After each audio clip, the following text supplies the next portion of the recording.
Student class 10th का maths का standard का क्वेश्चन पेपर है। सेट 2 3052 इसका कोड है। तो जिन बच्चों का ये सेट है वो अपने आंसर चेक कर लेना। तो इसका सोल्यूशन करते हैं हम। इसका सेक्शन ए स्टार्ट करते हैं।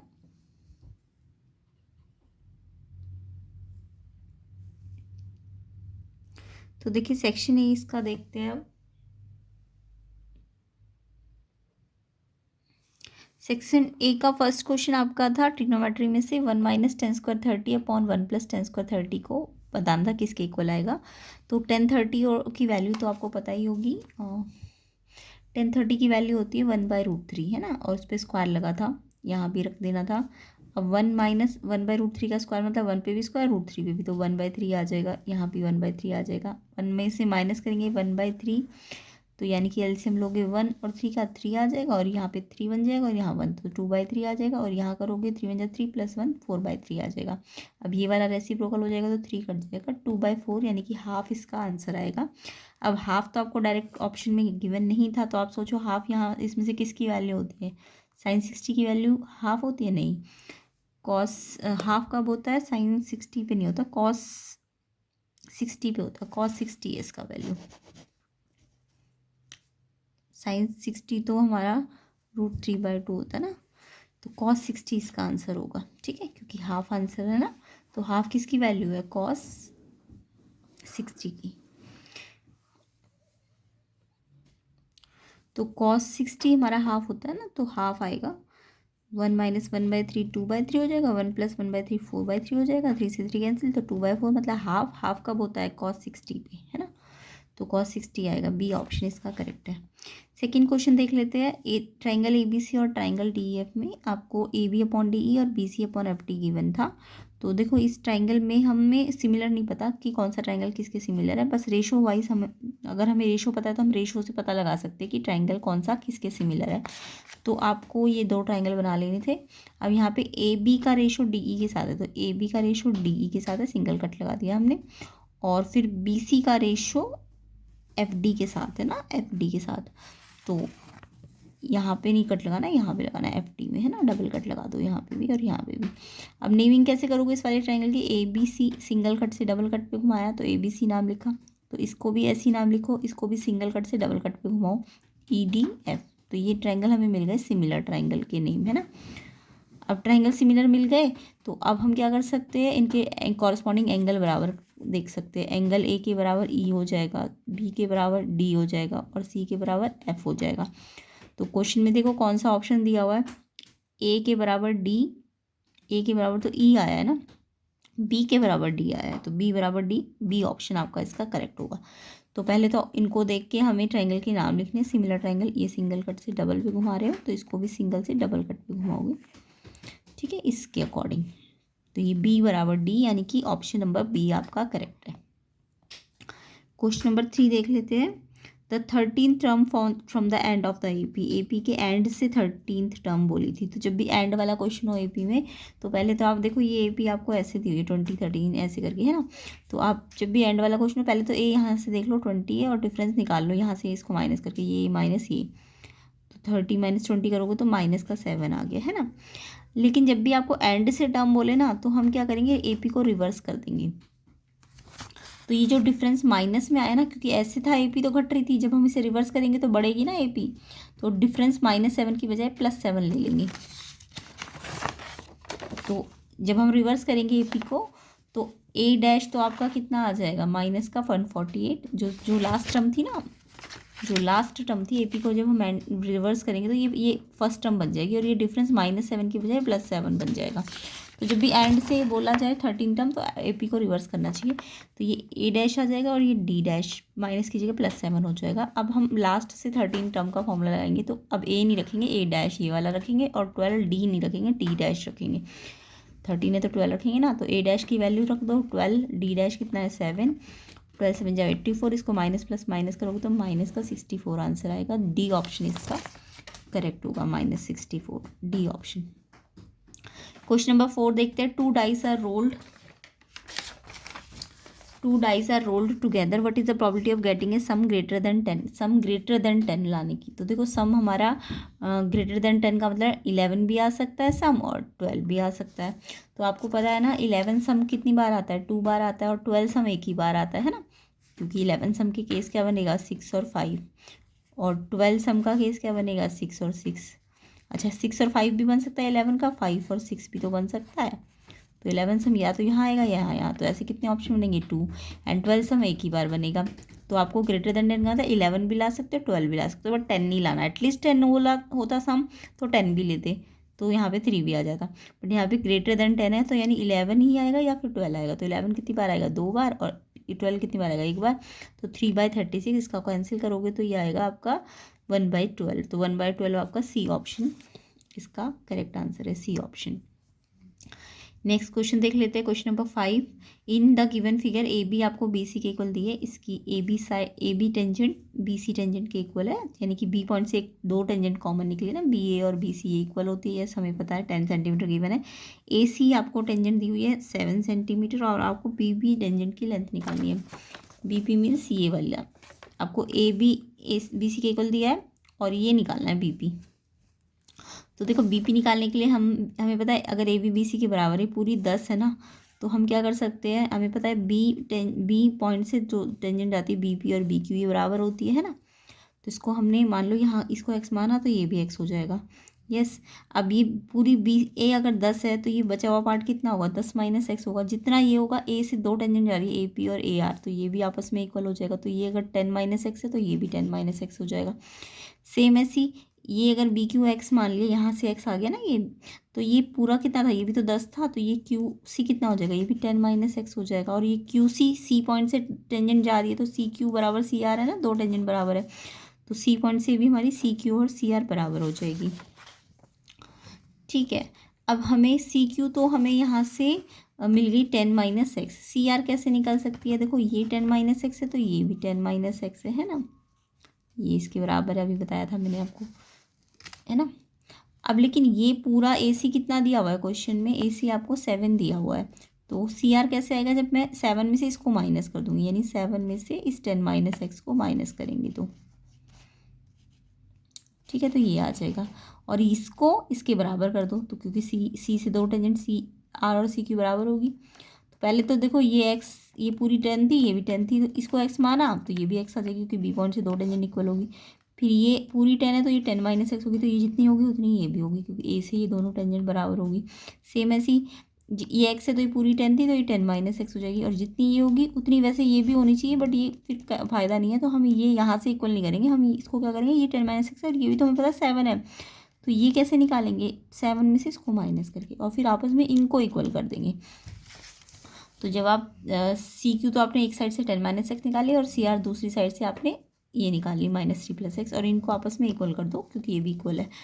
तो ये जब इक्वल करोगे तो ये 6.5 आ जाएगा, यानी कि बी पी आपने एक्स मानी थी ना, तो 6.5 आ जाएगी, यानी कि सी ऑप्शन इसका करेक्ट होगा क्वेश्चन नंबर 5 का, C option 6.5 centimetre. Question number 6 देखते हैं, water in a river which is 3 metre deep and 40 metre wide is flowing at the rate of 2 kilometre per hour, how much water will fall into the sea in 2 minutes. तो water है river में, कितनी deep है river 3 metre height है, यानी कि and width दी हुई है 40, एंड फ्लोइंग कर रही है 2 किलोमीटर पर आवर पे, यानी एक आवर में 2 किलोमीटर लंबी चल रही है ना। तो 2 किलोमीटर यहाँ पे एक तरह से उसकी लेंथ हो गई, ये ब्रेथ हो गई, और ये हाइट हो गई। तो यानी कि आपको लेंथ पता है 2 किलोमीटर, मीटर में चेंज कर लेना, क्योंकि बाकी चीज़ें मीटर में दी हुई है।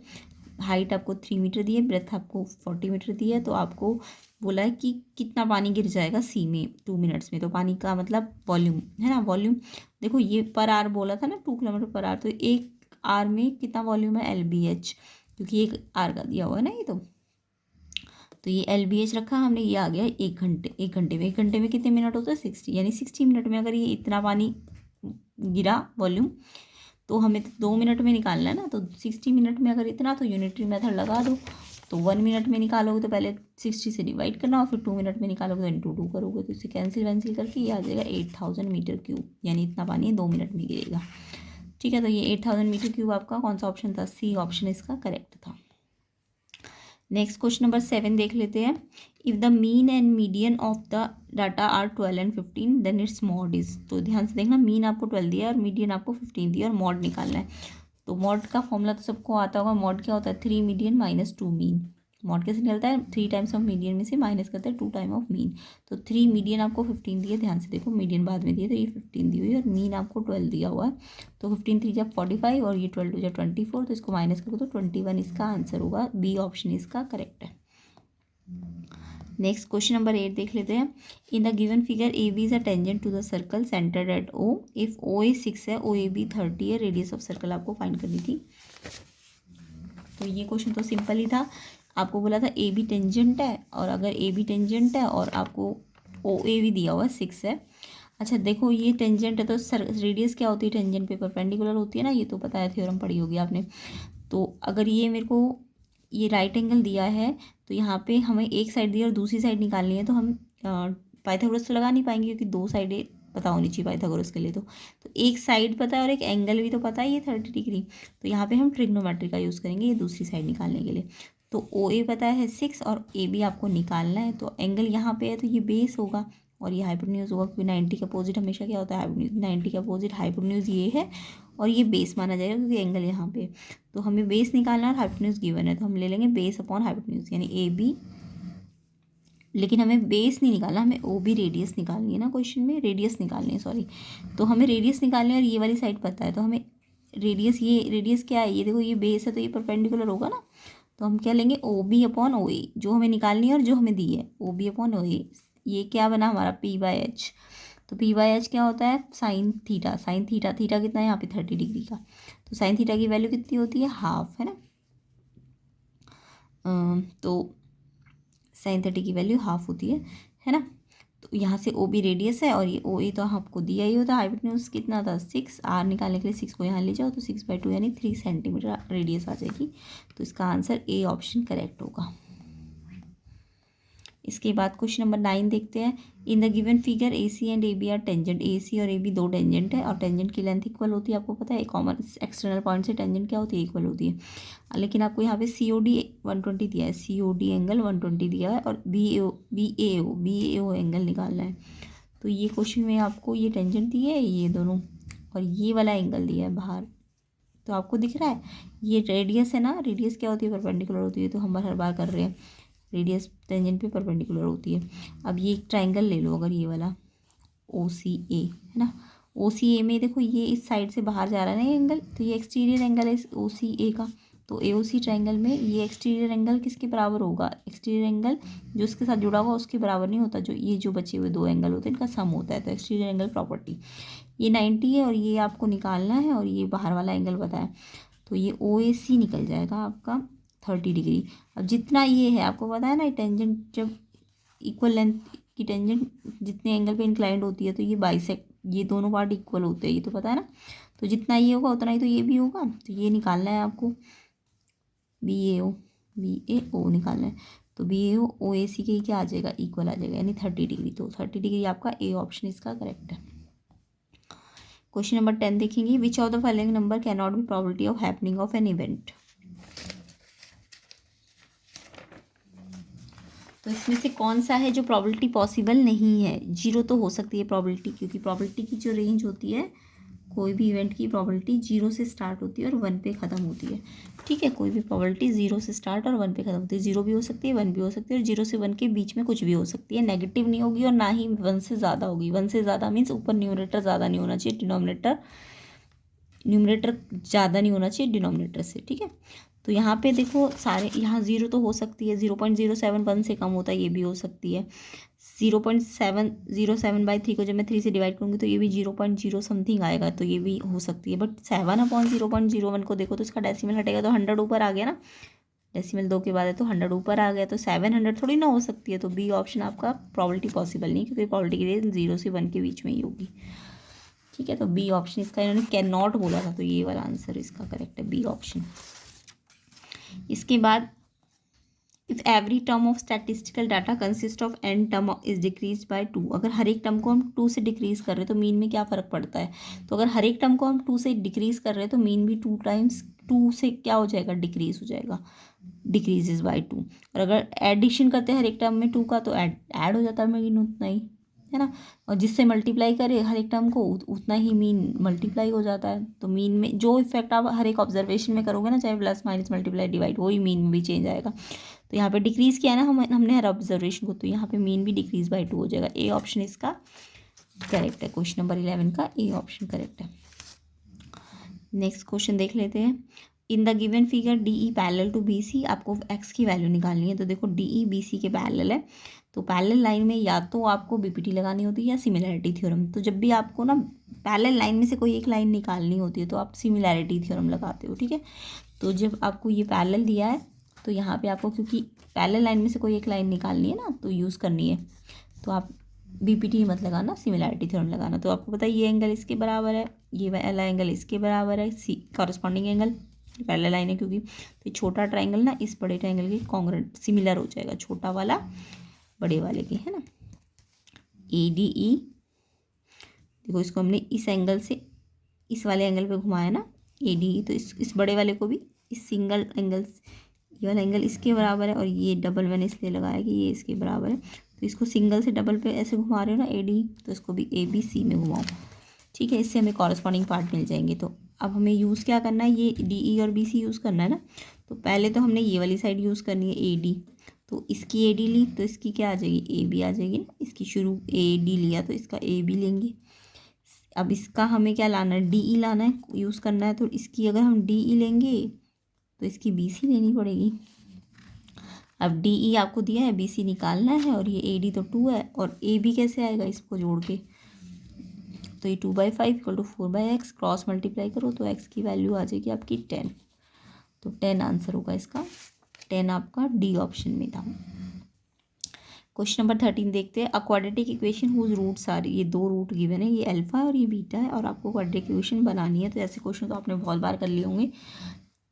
अल्फा प्लस बीटा, आप सम जब भी पॉलिनॉमियल बनाते हैं तो पहले अल्फा प्लस बीटा निकालते हैं ना।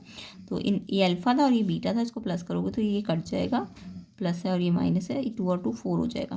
प्रोडक्ट निकालोगे तो इसको इससे मल्टीप्लाई करोगे, तो मल्टीप्लाई में तो आइडेंटिटी बन रही है ना, ए प्लस बी ए माइनस बी की, ए का स्क्वायर माइनस बी का स्क्वायर, ए का स्क्वायर तो 2 का स्क्वायर 4, √3 का स्क्वायर करोगे तो रूट हट जाएगा, 4 - 3 1 आ जाएगा। पॉलिनॉमियल बनाने का फॉर्मूला लगा दूँ, x² minus sum of roots x plus product of root. Sum हमने निकाला था कितना आया 4, और प्रोडक्ट कितना आया 1, तो इस फॉर्मूले में रख दो। तो ये x² माइनस 4x प्लस 1, और इक्वेशन बना दी तो इक्वल टू 0 भी लगाते हैं। तो ये आपका कौन सा ऑप्शन है, ये आपका ए ऑप्शन है, ठीक है। क्वेश्चन नंबर 14 देखते हैं। tan थीटा इक्वल टू 5/12, आपको ये वैल्यू फाइंड करनी थी। तो ये क्वेश्चन तो आपने बहुत बार पहले भी किया होगा, इंपॉर्टेंट क्वेश्चन में हमने ये ट्रिग्नोमेट्री के क्वेश्चन ये किया था। तो tan थीटा आपका आता है 5/12 जब दिया हो, तो आप क्या करते हो, जब भी साइन और कॉस में क्वेश्चन दिया होता है तो आप 10 बनाने के लिए ना साइन को कॉस से डिवाइड करोगे, तो यानी न्यूमरेटर में भी कॉस से डिवाइड करोगे और डिनोमिनेटर में भी कॉस से डिवाइड करोगे। तो यहाँ तो कॉस से कॉस कट के 1 आ गया, और यहाँ पे साइन बाई कॉस क्या बन जाएगा 10 + 1, tan थीटा -1। tan थीटा की वैल्यू जो ये है वो यहाँ रख दोगे, +1 as it is, tan theta की वैल्यू -1। इसका भी एलसीएम लेके सॉल्व करो, इसका भी एलसीएम लेके सॉल्व करो। 12 से 12 कट जाएगा, रेसिप्रोकल होगा जब ये वाला। 12 + 5 17 ऊपर आ जाएगा, माइनस का 12 -5 माइनस का 7 नीचे आ जाएगा, यानी कि 17/7 नेगेटिव में, ये ए ऑप्शन इसका करेक्ट होगा। 7 माइनस, ये से माइनस को ऊपर भेज देना, -17/7, तो ये आपका ए ऑप्शन में था। क्वेश्चन नंबर 15 देख लेते हैं। If end points of a diameter of a circle are this and this, then radius of the circle आपको फाइंड करनी थी। तो देखो एंड पॉइंट्स का मतलब डायमीटर बोल दिया ना, तो यानी कि आपको डायमीटर क्वेश्चन में पहले ही बोल दिया कि डायमीटर के एंड पॉइंट्स है, तो आपको पता है रेडियस क्या आएगी, पहले डायमीटर निकाल लो, रेडियस को आधा करके निकाल लेना है ना, 2 से डिवाइड करके। तो ये आएगी, अभी तो ये डायमीटर आया है। तो देखो डायमीटर के लिए हम क्या लगाएंगे, डिस्टेंस फार्मूला लगाएंगे। तो डिस्टेंस फार्मूला क्या है, x2 - x1 का whole square plus y2 - y1 का होल स्क्वायर। ये x1 y1 है, ये x2 y2 है। फॉर्मूला लगाओ, x इसमें से इसको माइनस करो उसका होल स्क्वायर, प्लस इसमें से इसको माइनस करो उसका होल स्क्वायर, -5 - 1 -6 का होल स्क्वायर करोगे तो 36, 4 का स्क्वायर करोगे तो 16, इसको प्लस करोगे तो √52। √52 को रेडिकल्स को सॉल्व कैसे करते हैं, इसके प्राइम फैक्टर करो 2 तो बाहर आ गया और √13 ये अभी डायमीटर आया, ध्यान रखना। ये ए बी जो निकाला है हमने डायमीटर निकाला है, तो रेडियस निकालने के लिए इसको आधा भी तो करना पड़ेगा डायमीटर को, है ना। तो 2 से 2 कैंसिल हो जाएगा, तो यानी √13 आएगा इसका आंसर। बी ऑप्शन इसका करेक्ट होगा। ठीक है, तो ये लास्ट में हाफ भी करना था, √13 आएगा इसका आंसर। क्वेश्चन नंबर 16 देखते हैं। The number of polynomial having zeros -1 and 2। तो देखो जीरोस -1 और 2 हो, ऐसे कैसे कितने पॉलिनोमियल हो सकते हैं। तो देखो जीरोस तो कुछ कोई भी पॉलिनोमियल कैसा भी हो, उसके जीरोस -1 और 2 किसी फिक्स तो होंगे नहीं, किसी भी पॉलिनोमियल में से आ सकता है ना जीरोस -1 और 2। तो ऐसे बहुत सारे इनफाइनाइट पॉलिनोमियल बन सकते हैं, तो infinite number of polynomial. D option इसका करेक्ट है क्वेश्चन नंबर 16 का। ठीक है, क्वेश्चन नंबर 17 देख लेते हैं। द पेयर ऑफ इक्वेशंस, ये इक्वेशन गिवन थी, आपको बोला था रिप्रेजेंट पैरेलल लाइन जहाँ पे ए बी और इंटीजर्स में क्या कंडीशन लग सकती है। तो अगर ये आपको पहली लीनियर इक्वेशन दी है और ये दूसरी लीनियर इक्वेशन दी है, तो पैरेलल लाइन की कंडीशन क्या होती है, A1/A2 B1/B2 के तो इक्वल होता है, बट C1/C2 के नॉट इक्वल होता है ना। तो यहाँ से अगर हम A/3 को मत लेना, A/3 और 2/B को देखें इक्वल में, है ना। क्रॉस मल्टीप्लाई करोगे तो ए बी इक्वल टू क्या आ जाएगा, 3 2 6, यानी कि इस कंडीशन में हमें पता चल जाएगा कि ये पैरेलल लाइन की कंडीशन है ना। तो ए बी इक्वल टू 6, तो ये आपका कौन सा कंडीशन में था, डी ऑप्शन में। तो डी ऑप्शन इसका करेक्ट आंसर होगा। उसके बाद क्वेश्चन नंबर 18 है। The common difference of A P, जिसकी nth टर्म इस फॉर्म में गिवन थी। तो जब भी nth टर्म इस फॉर्म में दी होती है तो हम क्या करते हैं, n के प्लेस में पहले 1 रखते हैं, तो A1 आ जाता है, जहाँ जहाँ n है वहाँ 1 रख दो। तो 5 5 -7 माइनस का 2 बड़ा साइन लगेगा ना, जिसका जो बड़ा नंबर है माइनस का है तो बड़ा माइनस का साइन लग जाएगा। फिर ऐसे A2 निकालने के लिए इसमें n के प्लेस में 2 रख दो, 5 2 10 -7 3 आ जाएगा। अब डिफरेंस कैसे निकालते हैं, A2 में से A1 को माइनस करके 3 में से माइनस करो -2 को, तो 2 माइनस आ गए तो प्लस आ जाएगा, 5 आ जाएगा। डिफरेंस कितना आ जाएगा इसका, 5। तो 5 आपका ऑप्शन नंबर सी है। अब एजर्शन रीजन पे आ जाते हैं। तो क्वेश्चन नंबर 19, द एजर्शन है number 5 and can not and with digit 0। तो 5 की पावर कोई भी हो, जैसे 5 की पावर 1 है तो वो तो 5 पे एंड होगी ना, 5 1 5, 5 की पावर 2 25, 5 पे एंड हो रही है, वो 0 डिजिट पे थोड़ी ना एंड हो रही है। 5 की पावर 3 करो, 5 5 जब 25 5 या 125 किस पे एंड हो रहा है, 5 पे, यानी कि 5 की कोई भी पावर हो 5 पे एंड होती है, ना कि 0 पे। तो इन्होंने बोला can not and with digit 0, तो ठीक ही तो कह रहे हैं कि 5 की एन कोई भी पावर 0 डिजिट पे एंड नहीं होती, वो 5 डिजिट पे एंड होती है। तो इट मीन्स एजर्शन तो आपका ट्रू है ना, कि वो 5 की कोई भी पावर, 5 की पावर 1 करोगे तो भी 5 पे एंड हो रही है, 5 की पावर 2 करोगे तो 25, यानी कि तब भी 5 पे एंड हो रही है, 5 की पावर 3 करोगे तो 125, तब भी ये किस पे एंड हो रही है, 5 पे, यानी कि 0 पे तो एंड हो ही नहीं रही। तो यानी एजर्शन आपका ट्रू है ना। 0 पे तो तब एंड होती जब इसके प्राइम फैक्टर में क्या आता है, 2 और 5 आता है। जब भी प्राइम फैक्टर में 2 × 5 आएगा तभी तो वो 0 पे एंड होगी, 5 के फैक्टर में 2 तो आता ही नहीं है ना। तो यानी कि एंड विद डिजिट 0 वैसे भी हमने करके देखा, तो ये 0 डिजिट पे एंड नहीं हो रही, एजर्शन भी यही बोला कि एंड नहीं होगी, तो यानी कि एजर्शन आपका ट्रू है। उसके बाद रीजन है prime factorisation of 5 has only 2 factor 1 and 5। Prime factor करेंगे 5 का तो उसके 2 फैक्टर आएंगे 1 and 5। देखो 1 तो कोई किसी का प्राइम फैक्टर होता ही नहीं है, तो हमने 1 तो किसी का प्राइम फैक्टर नहीं होता, तो 5 का प्राइम फैक्टर में सिर्फ 5 ही होता है। ठीक है, 1 तो प्राइम फैक्टर थोड़ी ना है, 1 प्राइम नंबर में नहीं आता, तो इसमें यहाँ पे 1 भी लिख दिया इन्होंने इसका प्राइम फैक्टर, तो जबकि 5 ही है, 5 का प्राइम फैक्टर सिर्फ 5 होता है, तो यानी कि ये फॉल्स है। रीज़न क्या है, फॉल्स है, 2 फैक्टर नहीं है 5 का, सिर्फ एक ही फैक्टर है 5। तो एजर्शन ट्रू है, रीज़न फॉल्स है, तो यानी कि assertion true reason false, C option आपका करेक्ट है। तो इसका क्वेश्चन नंबर 19 का assertion true false, C option इसका करेक्ट होगा। क्वेश्चन नंबर 20 देख लेते हैं। इफ़ द पॉइंट ए आपको गिवन है, बी पॉइंट गिवन है, लाई ऑन अ सर्कल जिसका सेंटर ए है एंड वैल्यू ऑफ एक्स आपको 2 निकालनी थी। तो देखो ये पॉइंट जो है सर्कल पे लाई कर रही है, ये एंड पॉइंट्स नहीं है, ये ध्यान रखना, ये सर्कल पे लाई कर रहे हैं, तो यानी कि ये डायमीटर के एंड पॉइंट्स नहीं है, ये याद रखना आप। तो यहाँ पे अगर सर्कल पे लाई कर रहे हैं तो कहीं भी लाई कर सकते हैं, जरूरत है ना वो स्ट्रेट लाइन पे लाई करेंगे, तो ये यहाँ लाई कर रहा है, ये यहाँ लाई कर रहा है, और सेंटर का पॉइंट भी आपको दिया है। हाँ ये बात है कि ये अगर सेंटर से यहाँ तक का डिस्टेंस देखो तो ये रेडियस है और ये भी रेडियस है, तो पहले आप ये वाली रेडियस निकालो डिस्टेंस फॉर्मूला लगा के, फिर ये वाली रेडियस निकालो डिस्टेंस फॉर्मूला लगा के, और फिर आपको पता है ये रेडियस इसके बराबर आनी चाहिए, है ना। तो यहाँ पे ध्यान क्वेश्चन में बस ये ध्यान रखना था कि ये एंड पॉइंट्स नहीं है, कहीं यहाँ एंड पॉइंट करके मिड पॉइंट लगा दो, गलत हो जाएगा। ये क्या है, ये सर्कल पे लाई कर रही है 2 पॉइंट, तो इसका सेंटर से डिस्टेंस इक्वल होना चाहिए, बस ये कंडीशन लगेगी। तो ये डिस्टेंस और ये डिस्टेंस इक्वल होना चाहिए, क्योंकि ये रेडियस है और ये भी रेडियस है। तो ओ ए डिस्टेंस पहले निकाल लो, इसमें डिस्टेंस फॉर्मूला लगा दो, तो डिस्टेंस फॉर्मूला तो लगाना आता है, ये 2 आ जाएगा। फिर ऐसे ओ भी डिस्टेंस निकाल लो, x-2 का होल स्क्वायर प्लस 5-3 का होल स्क्वायर। तो इसे सॉल्व करोगे तो ये फार्मूला x-2 तो INT से सॉल्व होगा ना, एक्स स्क्वायर ए का स्क्वायर प्लस बी का स्क्वायर -2ab एंड 5-3 2 का स्क्वायर 4 हो जाएगा। यहाँ से 4 और 4 8 हो जाएगा। और फिर जब आप इसको इक्वल करोगे ना, इस रेडियस को इस रेडियस के, तो रूट लगा होगा दोनों तरफ, तो स्क्वायरिंग कर देना, तो यहाँ से भी रूट हट जाएगा और इसमें से इसमें स्क्वायर लग जाएगा।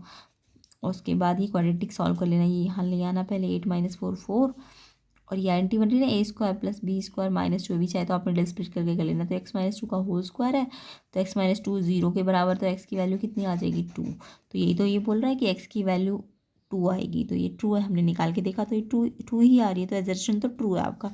उसके बाद रीजन बोल रहा है centre of a circle is the mid point of each chord of the circle. क्या सेंटर हर एक कॉर्ड का मिड पॉइंट होता है? अगर सर्कल पे देखो डायमीटर होता है तो डायमीटर का तो मिड पॉइंट है, करेक्ट है, बट हर एक कॉर्ड का तो नहीं। अगर कॉर्ड यहाँ पे है तो क्या ये सेंटर है? ये थोड़ी ना सेंटर है, सेंटर तो यहाँ है, तो ये हर एक कॉर्ड का मिड पॉइंट नहीं होता सेंटर, सेंटर सिर्फ डायमीटर का मिड पॉइंट होता है।